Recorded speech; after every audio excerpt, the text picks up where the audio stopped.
સદગુરુ ભગવાન કી જય.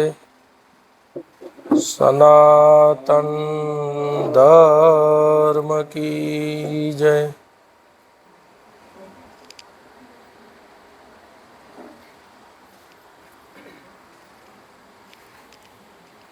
થોડી વાર 2 મિનિટ ધૂન બોલી, પછી સત્સંગ ચાલુ કરીએ. રામ ગુરુ રામ અલખ નિરંજન રામ રામ. ઓમ રામ ગુરુ રામ અલખ નિરંજન રામ રામ. ઓમ રામ ગુરુ રામ અલખ નિરંજન રામ રામ. ઓમ રામ ગુરુ રામ અલખ નિરંજન રામ રામ. ઓમ રામ ગુરુ રામ અલખ નિરંજન રામ રામ. ઓમ રામ ગુરુ રામ અલખ નિરંજન રામ રામ.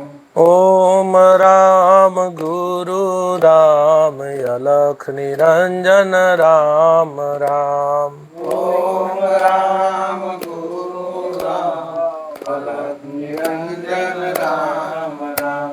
ઓમ રામ ગુરુ રામ અલખ નિરંજન રામ રામ. ઓમ રામ ગુરુ રામ અલખ નિરંજન રામ રામ. ઓમ રામ ગુરુ રામ અલખ નિરંજન રામ રામ. ઓમ રામ ગુરુ રામ અલખ નિરંજન રામ રામ. સદગુરુ ભગવાન કી જય. સનાતન ધર્મ કી જય.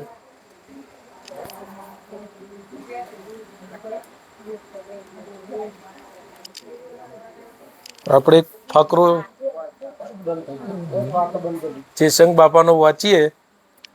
જે બાપજીના વચનો છે ને, એ વચનનો સાર કાઢીને જ આપણે સત્સંગ કરીએ. કારણ કે આ મહાપુરુષની વાણી છે ને, અનુભવની વાણી હોય. આ જેસંગ બાપાના અંદરથી જે શબ્દો નીકળ્યા ને, એ આત્માનો સ્પર્શ કરીને નીકળેલા છે.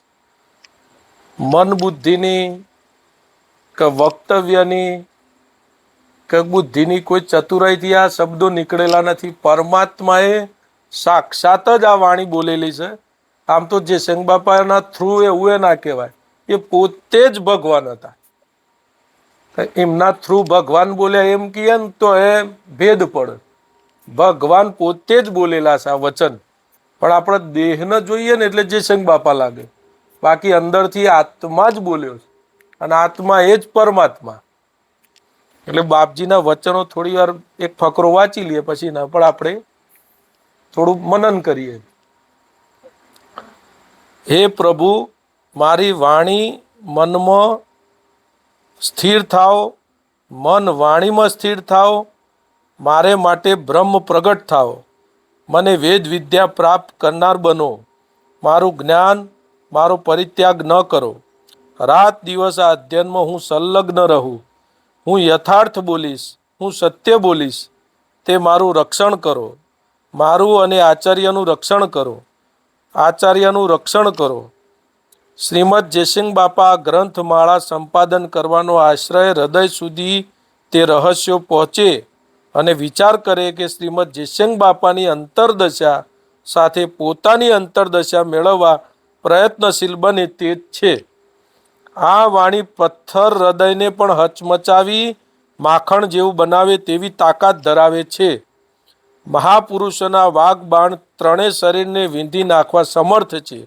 શ્રીમદ જેસિંગ બાપા કહે છે કે તમે દોડ નથી કરો, ઊભા રહો, ઠરો. ન દોડવાથી જે મળશે તે અંતર આત્મામાં હશે. સ્વ સ્વરૂપથી દૂર અન્યત્ર દોડવાથી અનાત્મા મળશે, આત્મા નહીં. શબ્દો મળશે, અક્ષર નહીં. મંદિરો મળશે, પરમાત્મા ખોવાઈ જશે. જેને આત્મજ્ઞાનમાં સ્પષ્ટ છે કે પોતે નથી, મન નથી, નથી શરીર, તો પછી તેને ઉપચાર કેવો? જેને અનાત્મા સાથે તાદાત્મ્ય છે તે ભલે ધ્યાન સમાધિના પ્રયત્ન કરે, જ્ઞાનીને તે કદાપી જરૂર નથી. શ્રીમદ જયસિંહ બાપા વારંવાર કહે છે કે ધ્યાન રાખો, રાગ દ્વેષ ન થઈ જાય. બીજા ધ્યાન શા કામના? આપણે કંઈ કર્યું નથી ને કંઈ કરવાનું એ નથી. ધ્યાનનો અર્થ એવો જ કે કંઈ ન કરવાની અવસ્થા. છતાં સમાજ ધ્યાન માટે ક્રિયા કરતો જોવા મળે છે. પરંપરાઓની વિરુદ્ધ આત્મજ્ઞાનના પ્રવાહની સામે તરવાના પ્રયત્નો કરતો જણાય છે. વાસ્તવમાં આત્મા કદી અસમાધિસ્થ નથી કે તેને સમાધિ કરવી પડે. શ્રીમદ જયસિંહ બાપા બોલે છે કે સમાધિમાં રહીને બોલે છે. તેમાં એક એક વાક્યો વેદ ઉપનિષદમાંથી નીકળતા હોય તેવા છે. જાણે હીરા મોતીના દાણા. આ વચનોનો સંગ્રહ કરો, સંકલન કરી પુસ્તકો બનાવો, તેનો ખૂબ ખૂબ પ્રચાર કરો. તેથી આ ભારતની જનતાનું કલ્યાણ થશે. શ્રી ધરાચાર્યજીના ઉચ્ચારેલા શબ્દો ઘણા વખતથી પછી આ કાર્ય થાય છે. આથી મુમુક્ષુઓમાં કોઈ શંકા રહેવા પામશે નહીં. શ્રીમદ જયસિંહ બાપા કહે છે, મને કેટલાકે ગુરુ કરવા ભરમાવેલો કે ભગવી ચાદરવાળા ગુરુ કરીએ તો જ જ્ઞાન થાય. પણ રામજી બાપા જઈને મેં આ વાત કરી કે બાવજીએ 40થી 50 માણસોની વચ્ચે મારી છાતી થપેડીને કહ્યું કે આવો રામલો મળ્યો અને તારે શેના બીજા ગુરુ કરવાના? મેં ઊભા થઈને કહ્યું કે બાવજી સાચું બોલો છો ને? મારી જવાબદારી તમારા માથે છે. હું બીજી માતાના પેટે અવતાર ના થાય એવું કર્યા વગર રહેવાનો નથી. જુઓ આપણા જયસિંહ બાપાની શક્તિ કેવી હતી. 72મા કોઠામાં સ્થિર થઈ ગયેલી આ તીવ્ર જિજ્ઞાસા હતી. તેમને રાંધેલી તૈયાર રસોઈ આપણે ખાચા પીચા કર્યા વગર જમી લઈએ અને પચાવીએ. કંઈ પણ થવા માટે પુરુષાર્થ અને સમય જોઈએ. સજ્જન થવા ગુણો જોઈએ. સેવક થવા સેવા કરવી પડે. નેતા થવા અનુયાયી ભેગા કરવા પડે. મહર્ષિ, યોગી, સંન્યાસી, મઠાધીશ આત્માને ખોટી ખોટી ઉપાધિઓ લેવી પડશે. જ્યારે ગુરુ સાથે એકાકાર થવા કંઈ પણ કર્યા વિના માત્ર તાદાત્મ્ય કેળવવું પડશે.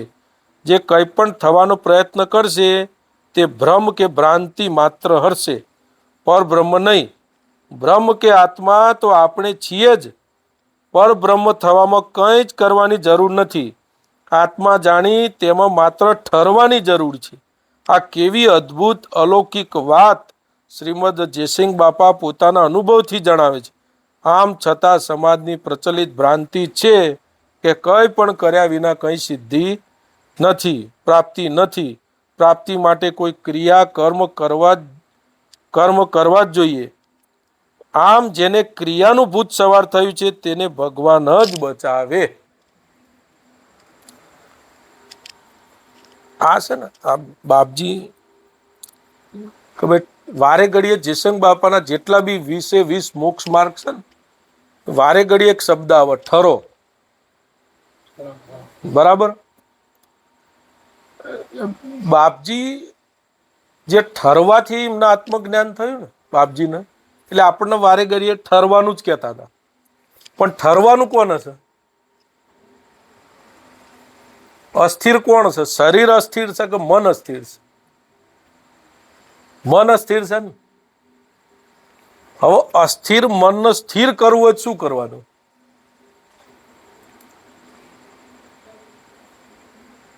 આત્મા જયસિંહ બાપાનો હોય, કૃષ્ણ ભગવાનનો કે આપણું હોય એક જ છે, જુદો નથી. એ અત્યારે હાલ એ જ છે આપણામાં. અને આત્મા કહેવાય ગયો નથી, આવ્યો નથી, જન્મતો એ નથી, મરતો એ નથી. પણ એ આત્મામાં આપણી અત્યારે નિષ્ઠા નથી. ન થવાનું કારણ એ જ છે આપણો આખો દિવસ સંબંધ મન જોડે હોય. અને મન જોડે સંબંધ હોવાનું કારણ કે હું પોતાની જાતને પંકજભાઈ માનું છું ને, એટલે સ્વાભાવિક છે પંકજભાઈ માને તો મારું તાદાત્મ્ય આત્મા સાથે છે પંકજભાઈ સાથે.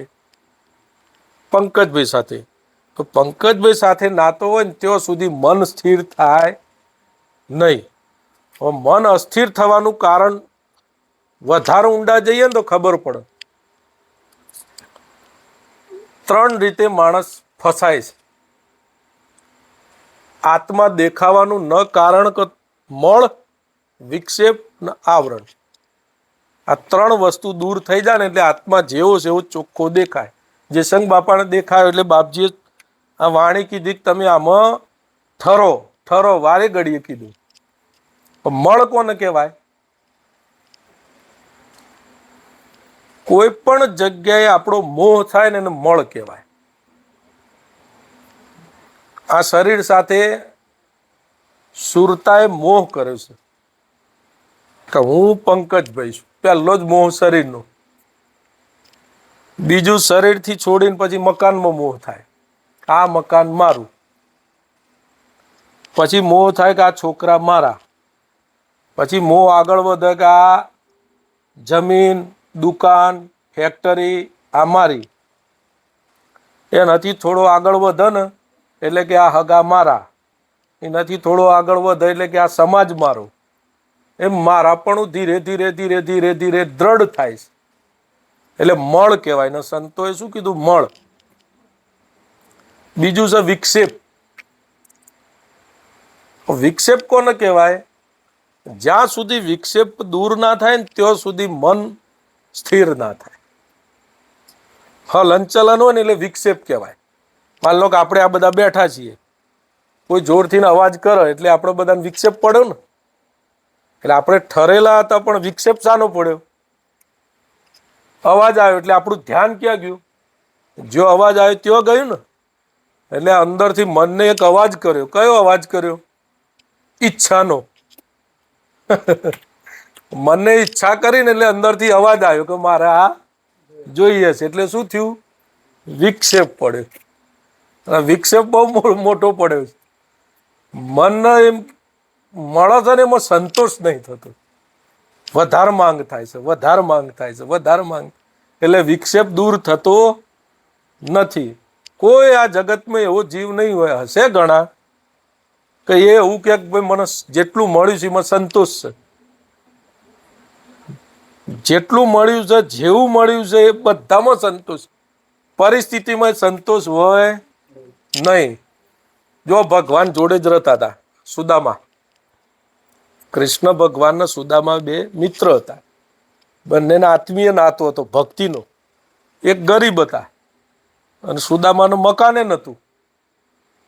જો કૃષ્ણ ભગવાનને ખબર નહીં હોય કે મકાન નથી, પણ પ્રારબ્ધ એવું હતું. એટલે ભગવાન પ્રારબ્ધમાં વિક્ષેપ ના કરે. મદદરૂપ ભગવાન શામાં થાય? ભક્તિમાં મદદરૂપ થાય. કેમ? ભગવાનને ખબર છે કે કોઈ જન્મમાં રાજા હતા, કોઈ જન્મમાં પાછા બ્રાહ્મણ થયા, ગરીબ થયા. એટલે આ ચક્ર તો ચાલુ છે. ભગવાનની કૃપા થાય ને એટલે સમજવાનું કે ધન દોલત મિલકત ના વધે, અંદરના વિક્ષેપો દૂર થઈ જાય. અંદરના એને કૃપા કહેવાય. ઘણાને કહેતા ભગવાનની દયાથી સારું થઈ ગયું. ભગવાનની દયાથી શું થાય? સારું અંદર સારું થાય. આપણો આત્મા છે ને એ જેટલો પવિત્ર થાય ને એટલું આમ કચરો નીકળતો નીકળતો નીકળતો એટલી બધી પવિત્રતા આવી જાય ને કે આત્મા શરીરથી સ્પષ્ટ જુદો છે ને એવું સ્પષ્ટ દર્શન થાય. ને સંતોએ આત્મ સાક્ષાત્કાર કીધું, કોઈએ કેવળ જ્ઞાન કીધું, કોઈએ વૈરાટનું જ્ઞાન કીધું. એટલે આમ કઈ ભક્તિ અંદર આવે એટલે કશું બદલાઈ ના જાય એમ. જેવું આમ આ મારા બાપજી એવું કહેતા હતા. એટલે કે ભક્તિ અંદર આવે એટલે શું થાય? એમ થાય શું? કઈ બદલાઈ જાય? આંખો બદલાઈ જાય, નાક બદલાઈ જાય, કાન બદલે, શું બદલાઈ શું જાય? એમ અંતરદશા બદલાઈ જાય એની. હવે અંતરદશા બદલાઈ જાય એનું પ્રમાણ તો ગંગા સતીએ એવું કીધું કે વિપત્તિયું પડે પણ વણશે નહીં, સોય હરિજનના પ્રમાણ. ભગવાનનો ભક્ત છે, અંદર ભગવાનની ભક્તિ આવી છે, એનું પ્રમાણ શું? કે વિપત્તિ પડે ને તો એ વણશે નહીં, અંદર અસ્થિરતા ના થાય. એક દ્રષ્ટાંત આલું, બનેલી ઘટના છે, દ્રષ્ટાંત નથી. આ રીતે સત્સંગ ચાલુ હતો. જનક રાજા સત્સંગનો સંવાદ કરતા હતા અને જનક રાજાનો મહેલ સળગ્યો. મહેલ સળગ્યો એટલે ત્યાંના સેનાપતિ આવીને કીધું કે રાજા આપણો મહેલ સળગશે. એટલે જનક રાજાએ કેવો જવાબ આલ્યો કે મારો મહેલ સળગતો, કારણ કે હું આત્મા છું, મહેલ મારો ના હોય. સમજ્યા? એટલે કે તું ભાઈ મારી વૃત્તિ તોડાય નહીં, સત્સંગ ચાલુ છે, સત્સંગમાં બેહવા દે. આ વૃત્તિની કિંમત છે એમ. વૃત્તિ પાછી દેહ ભાવમાં જાય ને એમ જનક રાજાને હટાડી દો તારે. અને અત્યારે જનક રાજાની જગ્યાએ આપણે ઊભા થઈ ગયો. આપણે આટલા બેઠા છીએ અને કોઈ આપણને આવીને એમ કે ભાઈ તમારું ઘેર બધું હળગ્યું છે, તો આપણો અંદર સ્થિરતા રહે, અંદર હલનચલન થાય ને. એટલે નક્કી આપણા અંદર ભક્તિ નથી. આમાં ભક્તિ એટલે ભગવા કપડાં પહેરવાના, કમ તિલક કરવાના, દાઢી વધારવાની કે જટા વધારી દેવાની. ભક્તિ એટલે આવું કશું જ ના આવે. ભગવા કપડાં પહેરવા એ જે તે સંપ્રદાયિક અખાડાની નિશાની છે. ભાઈ આ અખાડાના છે કે આ સંપ્રદાયના છે. પછી દાઢી કોઈ સંન્યાસી થયા હોય તો એ બાલના કપ. પહેલા તો કેવું હતું, ઋષિ મુનિઓ જંગલમાં ઘણા વર્ષો હતા એટલે ત્યારે કઈ બાલ દાઢી કરાવવાનું એવું કશું હોય ને, એટલે વધી જતું હતું. તો અત્યારે બધી સુવિધા છે એટલે ગૃહસ્થી માણસો દાઢી રાખતા નથી. એટલે દાઢી હોય તો ભગત કહેવાય, દાઢી કરાવી દે ભગત ના કહે. ભક્તિનો કોઈ લેવા દેવા. અંદર કેવી પરિસ્થિતિ છે. જે જનક રાજાને આટલું બધું હતું અને એમના ઋષિ, એમના મહેલમાં એક ઋષિ હતા, રોકાયા હતા એમ બાપજી. એટલે એવું કહેતા કે તમે આ મોટી મોટી વાતો કરો છો ને ભક્તિની, એ તો આ બધું હરખાઈ છે ને એટલે વાતો કરો છો. હમણાં તમારે મહેનત કરવાની હોય, કમાવા જવાનું હોય ને તો ખબર પડે ભક્તિ કેમ થાય. આવી બધી. હવે જનક રાજા એક સમજેલા વ્યક્તિ, આત્મદશા. હવે એમને ડાયરેક્ટ સમજણ આપવી છે, પણ કઈ રીતે આપે એમ. વાતથી જ્યારે ના સમજે ને ત્યારે મહાપુરુષો કૃપા કરતા હોય છે. પછી કેવું પ્રેક્ટિકલ તમારા જીવનમાં ઘટના ઘટન એમાંથી બોધ મળે. કારણ કે શબ્દથી ઘણી વખતે માણસ પકડી શકતો. ભરથોરી રાજાને વૈરાગ લગાડવો હતો ને તો ગોરખનાથે શબ્દથી સત્સંગ ઘણો કર્યો, પણ એને વૈરાગ લાગતો નતો. કે શરીર નશ્વર છે, આ બધો મોહ છે, રાજા ને રાણી ને બંગલા ને અરે આ મહેલ આ બધો મોહ છે, પણ વૈરાગ લાગતો કેમ? એમનો પિંગળામાં મોહ હતો. એટલે ગોરખનાથે પછી પ્રેક્ટિકલ ઘટના, એ બધી ઘટના બધા જાણો જ છો એટલે એ વાત કરવી નથી. પણ જનક રાજાએ એ બાપજીને એવું કીધું કે આપણે જમી લઈએ. જમ્યા પછી કે થોડા ચાલવા જઈએ. થોડાક ચાલવા ગયા ને બાપજીને બે, ત્યારે આ ઘટના બની હતી કે રાજા આપણો મહેલ સળગસ. એટલે પેલા બાપજી હતા ને તે દોડ્યા. કે જનક રાજાએ કીધું કેમ બાપજી દોડ્યા? અરે કે મહેલમાં કે મારે પેલો થેલો છે ને એક લંગોટી છે, સામાન પડે છે, તે ઉભા રહો. કે તમારે કેટલો સામાન? કે 500 રૂપિયાનો. પણ મારા આખો મહેલ હળગજી નું. કે તમે દોડ્યા ને આટલા થેલામાં પડેલી આ લંગોટી એ તમારાથી છૂટતી નથી, લોટો ના બધું, અને આખો મહેલ સળગસ તો હું ઊભો છું. તો કે હજુ કઈ સમજવું તમારો સત્સંગ? પછી સાધુ પાછા પડી ગયા કે સાલું 500-1000 રૂપિયાનો થેલો મારથી છૂટતો નથી અને આખો મહેલ હળગસ તો કે સત્સંગ ચાલુ રાખો બાપજી. અને સત્સંગમાં મારા આત્માનું ધ્યાન રહે છે. એટલે કહેવાનો મતલબ ત્યાગ કોને કહેવાય?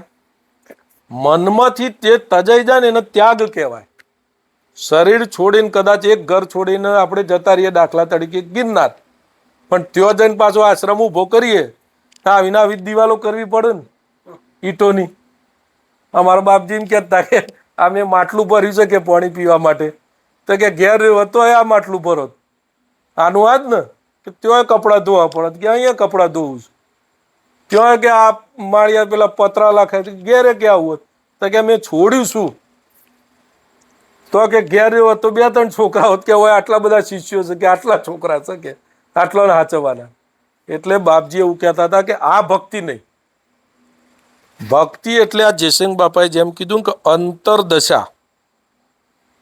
હવે અંતરદશા આપણી મૂળ વાત એ હતી કે મળ વિક્ષેપના આવરણ. હવે વિક્ષેપ થાય છે ઈચ્છાના કારણે, બરાબર? હવે આ જોઈએ, આ જોઈએ, આ જોઈએ, આ જોઈએ, ઈચ્છાઓ શાંત થતી. ઈચ્છાનો મતલબ કે એક પ્રકારની ના હોય. પોતાનું ધાર્યું કરાવવું અથવા હું પ્લાન બનાવીને જીવન જે જીવું ને એની ઈચ્છા કહેવાય. એટલે ભવિષ્યમાં મન જતું રહે. અને બાપજીનું કહેવું એવું હતું કે વર્તમાન સુધારો એમ, તમે વર્તમાનમાં ઠરો એમ. વર્તમાનમાં ઠરે ને એટલે મન જ ના હોય, આત્મા જ હોય. મન વિચાર કરતું બંધ થઈ જાય. મન કયો છે એક વખત ગોતી પાડો. કોઈ જ વિચાર ના કરે ત્યારે મન કયો હોય? મન હોય જ નહીં. પણ આ ભૂત ઊભું કરી દીધું છે આપણે. એટલે એ ભૂત એવું વળગ્યું છે ને કે જન્મ મરણ જન્મ મરણ જન્મ મરણ, કેટલાક કરોડો જન્મ થઈ ગયા આપણા. ભૂત પહેલું વળગ્યું હું પંકજભાઈ છું, નક્કી જ થઈ જાય. માન લો કે મારી સામે એક સાપ ઊભો થયો, મને એવો વિચાર આવો કે હારું હું આ મને કરડ મરી જાય, વિચાર તો આવે ને એવો. તો એ મન કરડવાથી મરી જાય જ્ઞાન કોને થાય છે? આત્માને થાય છે, મનને થાય છે, કોને થાય છે? આપણે સીધી લીટીમાં શરીર હાથે જ જોડાયેલા છીએ, એટલે સીધું જ મરવાનું જ જ્ઞાન થાય. બીક જ લાગે. નિર્ભયપણું તો એક આ સત્સંગના યોગમાં કદાચ ઠરી રહે ને એટલી વાર નિર્ભયપણું આવે કે હું મળતો નથી, જન્મતો નથી. આ બાપજીએ કીધું ને કે હું શરીર નથી, મન નથી. બાકી નિર્ભયપણું આવે નહીં. તો આપણી વાત હતી કે આ વિક્ષેપ દૂર કરી કઈ રીતે કરવો. ઈચ્છા છે ને, ઈચ્છા ક્યાં સુધી પીછો કરે? જ્યાં સુધી કંઈ જોઈએ છે ને આપણને ત્યાં સુધી ઈચ્છા પીછો કરે. લૌકિક માણસ હોય એને સંસારની ઈચ્છાઓ થાય, બરાબર. પછી આધ્યાત્મિકતામાં આવો ને તાને એના આત્માની ઈચ્છા થાય કે હું ભગવાનને મેળવું. ત્યાં સુધી મન પીછો છોડે નહીં. ના બાપજી એવું કીધું કે ભાઈ ખાલી રાગ દ્વેષ ના થાય ને એટલું જ ધ્યાન રાખો, બીજું કોઈ ધ્યાન ના કરતા. એમ ધ્યાનનો અર્થ એવો નહીં કઈ ન કરવાની અવસ્થા, કશું કરવાની જરૂર છે એને ધ્યાન કહેવાય. હવે વાસ્તવમાં આત્મા કદી અસમાધિ થયો જ નહીં, તમારે સમાધિ કરવી પડે. જો અત્યારે ઘણા ધ્યાન કરતા હોય છે, જે કરતા હોય એ તો ખોટી વસ્તુ નથી. પણ બાપજી એવું કહે છે કે જો સુધી જો તમને આ વાત ઉપર નિષ્ઠા ના થાય ને ત્યાં સુધી કરો. આપણને નિષ્ઠા થઈ ગઈ હું આત્મા છું તો વિચાર કોણ કરે છે? પંકજભાઈ કરે છે, રમેશભાઈ કરે છે કે આત્મા કરે છે? વચનનો બોધ છે ને, મહાપુરુષનો બોધ ઠેરાઈ જ જવો જોઈએ. આ બાપજીએ એવું કીધું ને કે ભાઈ આવો રામલો તને મળ્યો પછી બીજા ગુરુ શું કરવા છે? બીજા ગુરુ શું આપે? બીજી કોઈ વસ્તુ હાલે? વાત આજ બતાવે બીજી બતાવે. ગુરુ બદલવાની જરૂર છે કે મનની અવસ્થા બદલવાની જરૂર છે? મનની અવસ્થા બદલવાની જરૂર છે. મારામાં જે નિષ્ઠાની કમી છે ને નિષ્ઠા લાવવાની જરૂર છે. બાકી ઘણા એવા માણસો છે તમે જો જુઓ ને તો એ જોવા જ મળે કે તમે હોવ કે હું સંતોમાં જ ફરું છું કે તમે હજી ફરવાનું ચાલુ જ છે. તમારે ઠરવાનું જ હોય, મળ્યું નહીં ચાલુ જ હોય કે ના ભાઈ મારે તો ગમે તે સત્સંગ હોય ને તો કે જવું પડે. કહેવાનો મતલબ એ સારી વસ્તુ છે, ખોટી વસ્તુ નથી. પણ હું એવું કહેવા માંગુ છું કે આખી જિંદગી ફરવાનું જ રહે, ઠરવાનું આ હે કોઈ જગ્યાએ? ઠરવું એ પડે ને. આત્મા છે ને, આત્મા આ વિષય થોડો અઘરો છે પણ તો એ આપણે વાત કરીએ.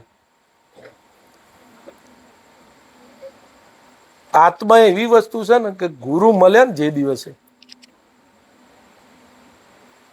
એ દિવસથી 98% કામ થઈ ગયું આપણું, 2% બાકી રહ્યું. આમ તો 99 કહેતા હતા. રમેશભાઈના ઘેર આવ્યા ને પેલા ઘેર બાપજી તાણા આવું બોલ્યા હતા નારાયણદાસ બાપુ કે ગુરુ મળ્યા ને એટલે 99% કામ થઈ ગયું, કે 1% બાકી રહ્યું. મને હજુ યાદ છે સત્સંગ. હવે 99% થઈ ગયું તને આપણે તો કશું થયું જ નહીં. પણ એવું હવે ખબર પડે છે કે 99 નહીં, ગુરુ મળ્યા એટલે કામ થઈ જ ગયું. આપણી જ કમી. અને શું કમી? એ વચન ઉપર આપણી સ્થિરતા નથી. ન કહી દીધું કે તમે આત્મા છો તો મંથન કરવું જોઈએ. જેમ આ બાપજી જયસંગ બાપજીએ કીધું કે 72મા કોઠામાં વાત સ્થિર થઈ ગઈ હતી કે હું બીજી માના પેટે નહીં આવું. બાપજી તમે જોઈ લેજો, તમારા ઉપર જવાબદારી છે. રામજી બાપાને એવું કીધું, જયસિંહ બાપાએ. હવે આપણે તો ગુરુ લગભગ 2 જ વખત મળે ને. રામજી બાપા ને જયસિંહ બાપા લગભગ 2 જ વખત મળે. બહુ મુલાકાત બહુ નથી થઈ. હા હા, એટલે જાજો સમય સંપર્ક નહીં રહ્યો ને.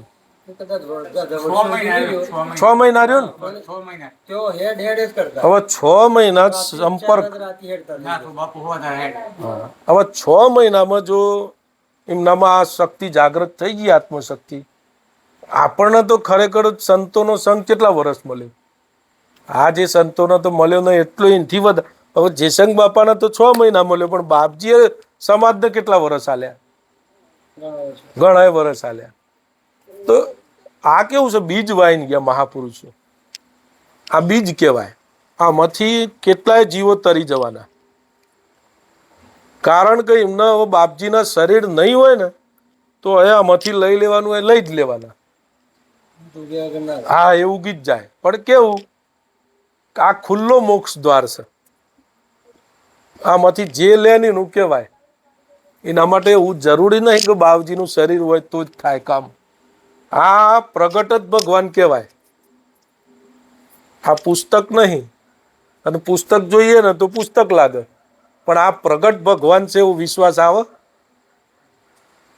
ભાગવતમાં ભગવાને એવું કીધું છે કે આ ભાગવત છે ને મારું વાંગમય સ્વરૂપ કીધું ને તો જે એ ભાગવતમાં કીધું તો આ વાંગમય સ્વરૂપ ના થયું પણ આ વસ્તુ એવી છે ને જ્યાં સુધી આની કદર ના થાય ને શબ્દની ત્યાં સુધી આમાંથી આપણને કશું મળે આપણને કેવું લાગે યાર બાવજીનું પુસ્તક છે બાવજી સુધી રે એમ પણ આ ભગવાનની જ વાણી છે ને ભગવાન પોતે જ છે આ એવું થાય એક બહુ ઊંચી દશા થાય ને તાર થાય એટલે કહેવાનો મતલબ જેટલી જેટલી ઈચ્છા ઓછી થશે ને અંદરથી એટલો એટલો આત્મા સ્પષ્ટ દેખાય નિર્વિકલ્પ દશા થાય અંદર આ સંકલ્પ વિકલ્પ મનના વિચારો બંધ નથી થતા એનું કારણ હજુ જીવને કંઈક જોઈએ છે પોતાનું આયોજન કરે છે ઠરીને બે હતો નથી જેમ જે સિંહબાબજી કહેતા ને કે ન હમ ન તુમ દફતર ગુમ સુરતા શરીરમાંથી ગુમ થઈ જતી હતી અને આપણે બેઠા હોઈએ તો અહીં ના હોઈએ અહીં બેઠા બેઠા હિંમતનગરના વિચારો ચાલુ હોય હવે આવી તો આપણી દશા છે એટલે જીવ વિક્ષેપ એટલે અસ્થિર થઈ ગયો છે હવે અસ્થિર મનમાં કોઈ દિવસ સત્યનો પ્રકાશ પડે નહીં સ્થિરતા લાવવી પડે અને સ્થિરતા કેવી આ સત્સંગમાં બેઠા એટલી વાર આવે પછી અહીંથી ઊભા થયા આ માહોલમાંથી ઊભા થયા એટલે પછી સ્થિરતા જતી રહે એવી સ્થિરતા કામની નહીં સ્થિરતા કોને કહેવાય આપણું શરીર છે ને કામે લાગેલું હોય માન લો કે અત્યારે તમારું વ્યવહારિક કામ છે ગામનો જમણવાર કરવાનું તો એમાં મન શાંત જ રહે વિક્ષેપ કરવાની શું જરૂર છે આપણે કહી દીધું ભાઈ આટલું આટલું તમે બનાવજો ને આટલું આ કરવાનું છે પછી અંદર વિચારો કેમ ચાલે પણ આ બધામાં રહીને મન શાંત રહે ને એ નથી કહેવાય કે દેહ છતાં જેની દશા વર્તે દેહાતીત એ જ્ઞાનીના ચરણે વંદન હો અગણિત પણ આપણને એવું થાય છે કે આ બધું કરતા કે આ રમેશભાઈ જ આ બધું કરે છે એવું થાય છે ખરું કે આ બધું ભાઈ રમેશભાઈ નામનું શરીર છે એના દ્વારા આ બધું બની રહ્યું છે એવું રસ આપણને તો તમારો યોગ સદગુરુ હાથે જોડાયેલો જ જે અર્જુનને જ્ઞાન થયું હતું ને એ જ જ્ઞાન આપણને ઘેર બેઠા થઈ જાય આ વાત મળવી જ દુર્લભ છે વાત મળ્યા પછી ધક્કા ખાવાની જરૂર નથી પણ એ વાત ઉપર નિધિધ્યાસન થાય તો નિષ્ઠા થાય તો આત્મનિષ્ઠા થઈ જાય ને પછી કોઈ જ વિચાર ના આવે શાનો વિચાર નાથુરામ બાપા એવું કહેતા હતા કે ભાઈ આ દેહ છે ને પ્રારબ્ધના આધારે છે આ દેહ અને આત્મા છે ને એ નિશ્ચયના આધારે અને સંસાર શાના આધારે સંકલ્પના આધારે હવે સંસાર આપણે ઊભો કર્યો કે હતો જ આપણે ઊભો કર્યો હવે પેલું તો એ સમજો સંસાર કોને કહેવાય આ મકાનનો સંસાર કેવો શરીરનો સંસાર કહેવાય છોકરાઓનો સંસાર કહેવાય આપણી મિલકત હોય ને સંસાર કહેવાય કે ઘેર પૈસા દાગીના જે પડ્યું ને સંસાર કહેવાય સંસાર કેવું કોને આમાં મારાપણું જે થાય ને એ સંસાર મકાન તો જુઓ જયસિંહ બાપાને હતું કૃષ્ણ ભગવાનનો મહેલ હતો સુદામાને ઝૂંપડી હતી કંઈક ને કંઈક તો આ શરીર છે એટલે એને છાપરું તો જુઓ જ એનો સંસાર કહેવાય નહીં. સંસાર એને કહેવાય કે આ મારું, એનો સંસાર કહેવાય. આ શરીર મારું તો સંસાર ઊભો થયો એટલે સંકલ્પ ઊભો થયો. જે નાથુરામ બાપાએ કીધું ને કે સંસાર સંકલ્પના આધારે છે. એ સંકલ્પ કયો? જે મારાપણું ને હું થતું હોય ને એ જ સંકલ્પ, બીજો કોઈ નહીં.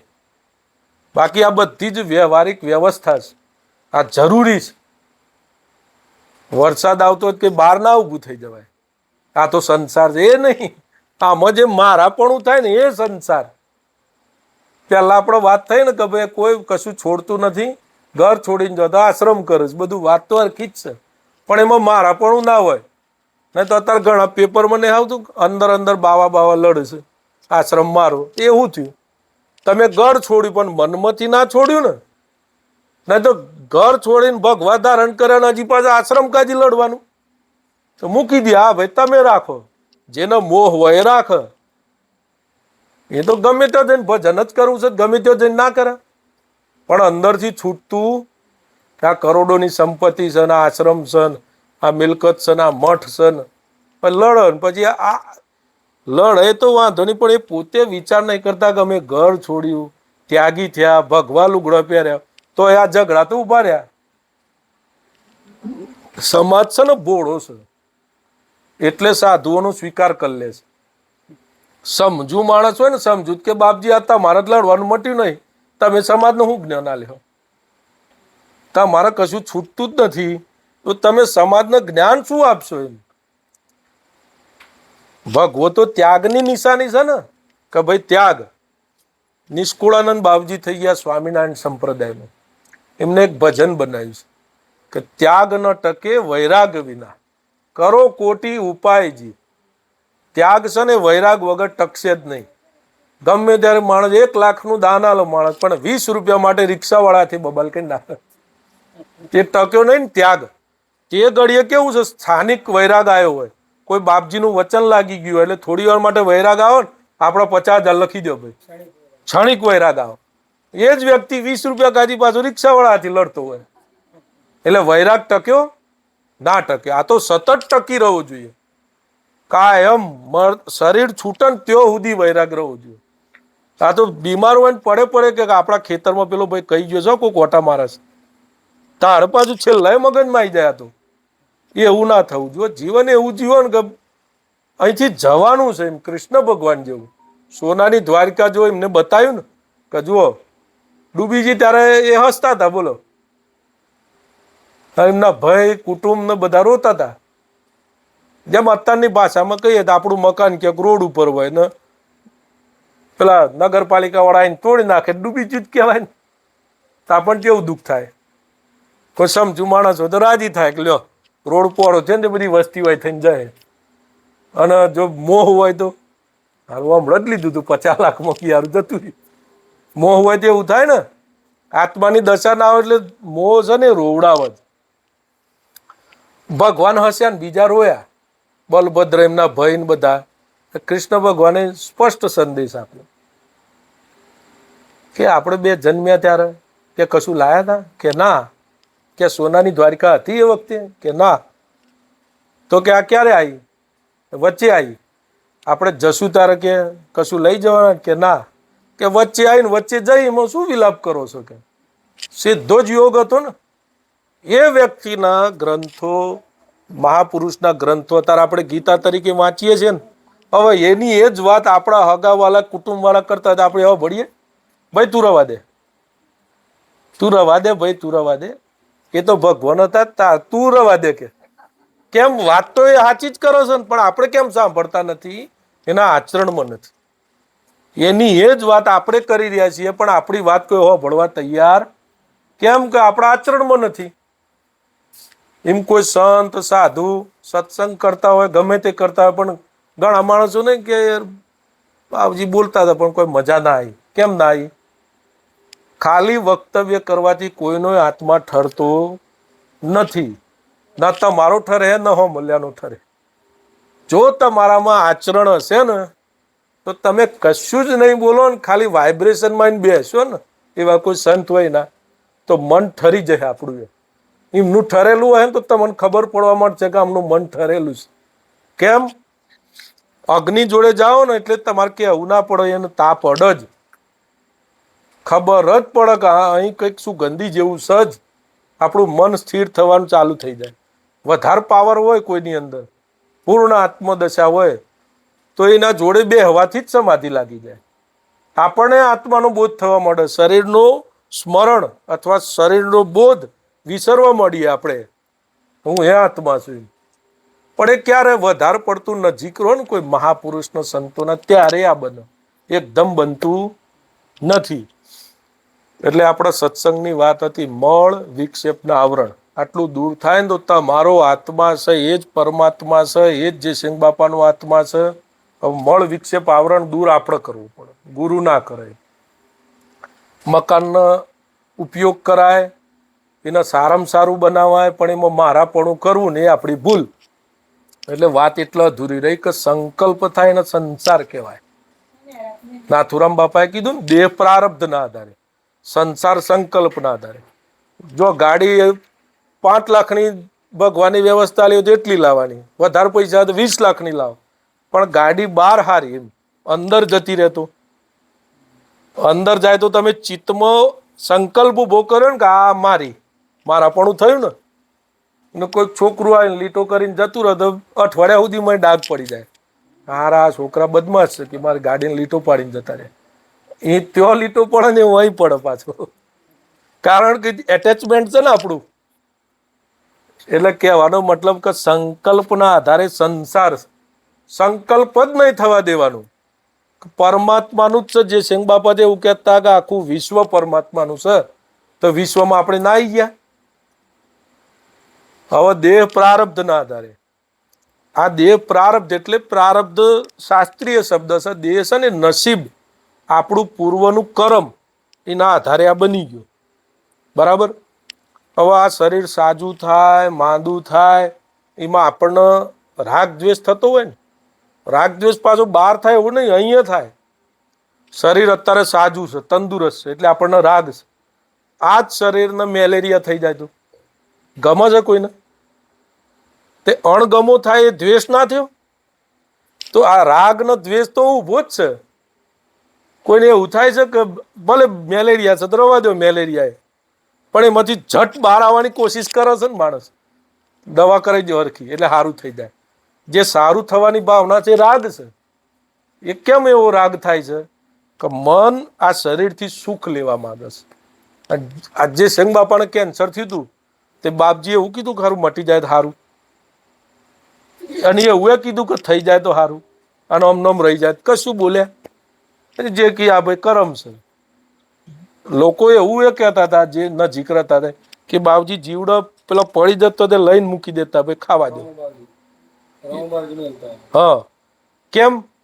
અને આપણે હોઈએ તો શેક આલી માની નાખીએ જીવડો. એમના પણ આપણા ફરક તો છે ઘણો. કેમ? એમના દેહ પ્રારબ્ધનું બનેલું છે. આ મારું ને મારું કરમ છે, એટલે એમાં રાગે નતો ને દ્વેષે નતો. એથી છૂટી ગયું મન. સંકલ્પ એમને મહાપુરુષને કશું થાય નહીં કે આ મારું છે, કા શરીરે મારું છે, કોઈ સંકલ્પ ના થાય. સંસાર જુએ છે ત્યારે મન તમારો પીછો નહીં છોડે, ને ભગવાન જુએ છે તો એ મન પીછો નહીં છોડે. કારણ કે સંકલ્પ તો થયો ને, મારા ભગવાન જુએ છે, વિચાર તો થયો ને. આત્માને એવો વિચાર આવે છે મારા ભગવાન જુએ છે. બાવજી એવું કહે છે કે જો તમે આત્મા છો તો કશું કરવાની જરૂર નથી, તો સંકલ્પ કેમ થાય છે કે મારા ભગવાન જુએ છે?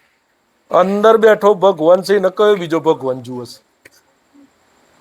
તો તમે ભગવાન સાથે જોડાયેલા છો કે મન સાથે જોડાયેલા છો? એના જ સંતોએ કીધું કે તિકમદાસે કે કર્ણેથી રેડ્યો મારા ગુરુએ, રુદિએ ઠેરાયો. ઠેરાઈ જાય ને પછી કલ્પના ના થાય. હેજી મારા રુદિયામાં હુઓ રણકાર, પ્યાલો દૂજો કોણ પીવે? સંકલ્પ જ ના થાય. કોઈ આત્માનો ના થાય કે હું આત્મા છું. આત્મા પાછું એવું કે હું આત્મા છું. આ નિષ્ઠાની વાત છે. નિશ્ચય, જે નાથુરામ બાપાએ કીધું ને, આત્મા છે ને નિશ્ચય ઉપર છે. નિશ્ચય થઈ ગયો પછી આખો દિવસ ચો કહેવાનું હું આત્મા છું. હું પંકજભાઈ નિશ્ચય થઈ ગયો તો હું આખો દિવસ રટન કરું છું, હું પંકજભાઈ છું, પંકજભાઈ છું. નિશ્ચય ના થઈ ગયો શરીરનો, એમ આત્માનો નિશ્ચય થઈ જાય. દેહ પ્રારબ્ધના આધારે છે, સંસાર સંકલ્પના આધારે છે, અને આત્મા નિશ્ચયના આધારે છે. પૂરું થઈ ગયું ને, ભક્તિ અહીં પૂરી થઈ, પૂર્ણ વિરામ. આ 3 વચનો છે ને મહાપુરુષના, એ ઓગાળીને પી જવા જોવું. આ જ જન્મે ઉદ્ધાર છે આપણો. કશું કોઈ શાસ્ત્ર નવેસરથી ખોલવાની જરૂર નથી. આ એમની જિંદગીનો સાર આલી દીધો આપણને. હવે આ વચન જે પાલન કરે ને એના હાથે નાથુરામ બાપા જોડાયેલા જ છે. શરીરથી ભલે ગમે તેટલા કોઈ મહાપુરુષના જોડે રહીએ, પણ આપણે દૂર છીએ. પણ જો વચનનું પાલન કર્યું તો મહાપુરુષનો યોગ, એમની શક્તિ, એમનું પુણ્યબળ આપણને કામ કર, આપણને મદદ કર. કારણ કે એમના ભાવના સંકલ્પ હોય. તો જે આ વચન ઉપર ચાલશે ને, એને ભગવાન પરમાત્મા તું આની સહાય કરજે. મહાપુરુષોના ભાવ ને એમના સંકલ્પો કામ કરતા હોય. અત્યારે મેરાવડાના બધા સત્સંગ થાય છે, એ કોઈ વ્યક્તિના લીધે થાય છે. મહાપુરુષોએ ભાવ કર્યા છે ને કે અમારું શરીર ના હોય ને તો આવું બધું ચાલુ રહે. ભાઈ, એમના ભાવ ને એમના સંકલ્પો કામ કરે છે. એમનું યોગ બળ, જે સંગબાવજી વારે ઘડીએ કે કરતા હતા કે ભાઈ આ કૃપાલુ દેવનો પગલો પડ્યો છે, આ કૃપાલુ દેવનો પગલો પડ્યો છે. આ એમનું યોગ બળ કામ કરે છે. એમનું યોગ બળ એટલે એમની અંતરની ભાવના હોય ને કે આ સમાજનો સત્સંગનો સાચું માર્ગદર્શન મળી રહે. જેમ અત્યારે બાવજીમાં પેલા બાવજી એવું કીધું ને કે ભાઈ આ વેદ વચનો છે, આ વેદ વચનો છે, અને તમે વધજો, આનું પાલન કરજો. અને ભાવ બાવજી કરીને ગયેલા છે, એટલે આપણે કશું કરવાનું નથી. એમાં કીધું જ છે કે તૈયાર જ છે, રસોઈ ખાવાની જ છે. ખાતર જોર આવે એ આપણી પ્રોબ્લેમ છે, સંતોની પ્રોબ્લેમ નથી. એટલે જેટલું પાલન થાય એટલું કરજો. હું એ પાલન કરું છું, જેટલું થાય એટલું. તમારથી થાય એટલું તમે કરજો. કોઈ પારંગત આપણે થઈ ગયા નહીં કે ભાઈ આપણે આ બાવજીએ કીધું એમ 100% થઈ ગયા, પણ જેટલું જેટલું પાલન કરશું એટલો ફાયદો છે. મનમાં કોઈ જ વિચાર ના આવવો જોઈએ, કોઈ જ વિચાર નહીં. જો વિચાર આવે ને તો સમજવાનું કે આપણે કંઈક ઊંધા પાટે છીએ.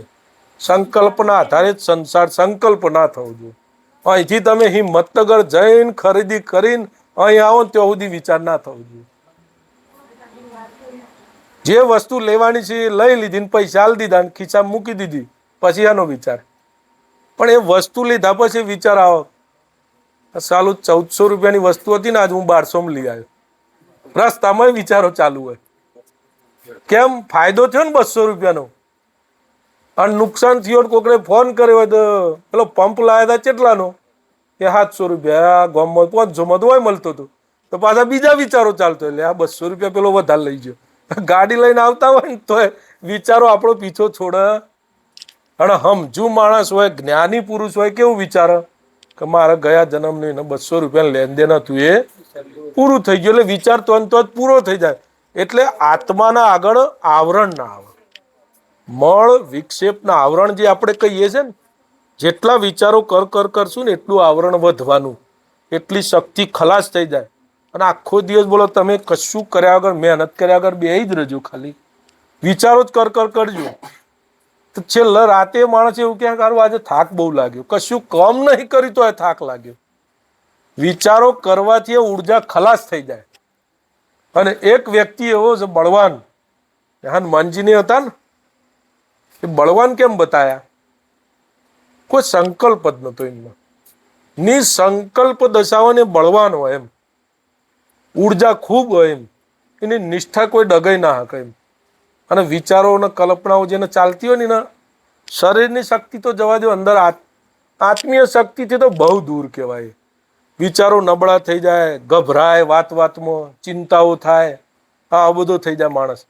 હારું શું કર્યું? 2 વર્ષ પછી તો લગ્ન આવે છે, આમ ને તેમ, અનેક કલ્પનાઓથી ઘેરાઈ જાય. કેમ કે પોતાનું બળ ગુમાઈ બેઠો. અને જેના અંદર આત્મશક્તિ હોય ને, એને કોઈ જ કલ્પના ના થાય.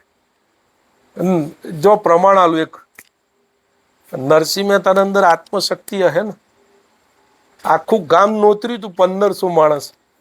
એમના બાપાનું હરાદ હતું, 12 વાગે જમણવાર હતો, 11 વાગ્યા સુધી કોઈ વ્યવસ્થા જ નથી, તો વિચાર જ ના.